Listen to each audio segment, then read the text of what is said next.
He's famous for saying, your margin is my opportunity. And with AI, your process is my opportunity. And this is a really interesting place that causes a lot of tension. We actually played with this at Signal and Cypher when we talked about what could it look like to take a business critical process and re-engineer it from scratch. We did this with the brainstorm. We partnered with BCG to essentially analyze how we could start this from scratch. And what we found was there were several principles around why these things didn't work effectively. And rather than just saying, let's power it by AI, we said, let's rebuild this, see what it could look like in a perfect world, and then power it by AI. So we got a bunch of people together. We got 12 innovation leaders in Atlanta from different industries, from railway, logistics, airlines, movie making, you name it. And we said, y'all are gonna come together and you're gonna figure out how generative AI impacts the future of movie making. We chose movie making because that's something that everybody understands, and I don't have to teach you the intricacies of these things.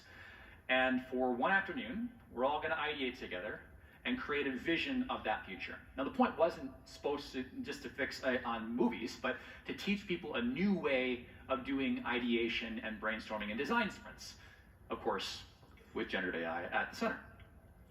So we talked about using that adjacent possible framework. So we took these people together, split them into separate teams, said you're gonna compete against each other as different teams. Magic Kingdom Studios, I think you can figure out who that is, and Mega Media Conglomerates. And you are going to disrupt the industry and plan for the next 2 years based on what generative AI and trends are going to do with your industry. And with that, they came up with a hypothesis. Each team said, okay, our hypothesis is this.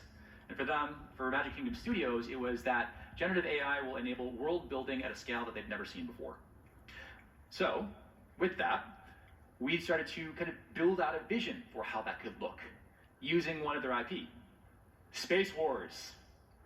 Can you figure out what that is? So we started building prototypes of what could it look like to have a Space Wars large language model that anyone could use. So we took tools that already existed, like Blockade Labs, and we created an environment. Then we threw that in Unreal Engine, we dropped a Space Wars trooper into that environment and created a cinematic in 15 minutes. It didn't take 6 weeks. It didn't take 5 days. 15 minutes. All of a sudden, something that was an idea, rather than putting it as a sticky on a wall, is visualized in front of you in a way that's visceral. You can respond to it. So we kept building these vignettes of what that world could look like.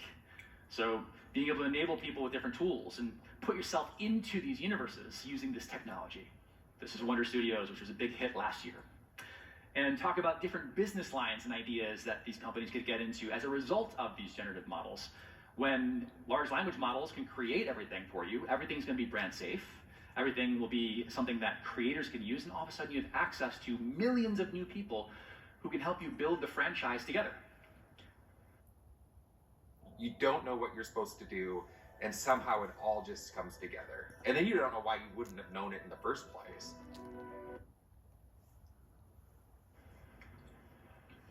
And ultimately that creates a new class of celebrity creator.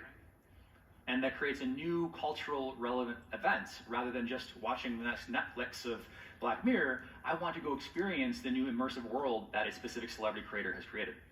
So within this time frame, we built a huge set of stories that we're able to visualize, prototype, and build out.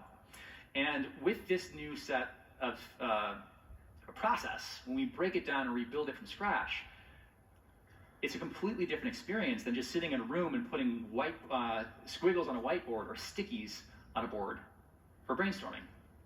Within this session, there were 4,000 visuals, hundreds of new concepts visualized, built 12 custom landing pages for all the participants, 2 sizzle videos, with 1 6-person design team in 2.5 hours.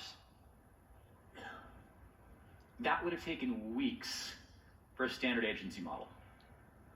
That's not just because we sprinkled AI on it, it's because we took a look at a process, broke it down to its component parts, and said, how would we rebuild this if we could build it from scratch today? And from there, we started to build diegetic prototypes of what the world could look like that people would experience. So what would it look like to be advertised to in this way? And get an Instagram ad saying, hey, come become an affiliate of this new Magic Kingdom Studios large language model system. And the website that could be built with that IP and licensing in mind. of course, commercials and concepts. And these diegetic prototypes are essentially ways to teleport somebody into the future that you're trying to telegraph. Most brainstorms, again, are just screenshots of stickies on a wall, rather than something that you can experience and see in front of you. But when you can see a prototype, it allows you to suspend disbelief and push away bias so that all of a sudden, you can sit in that world for a moment and see, I could see how this could come to life. Not, it's never been done that way, we can't do that. So we decided to expand on this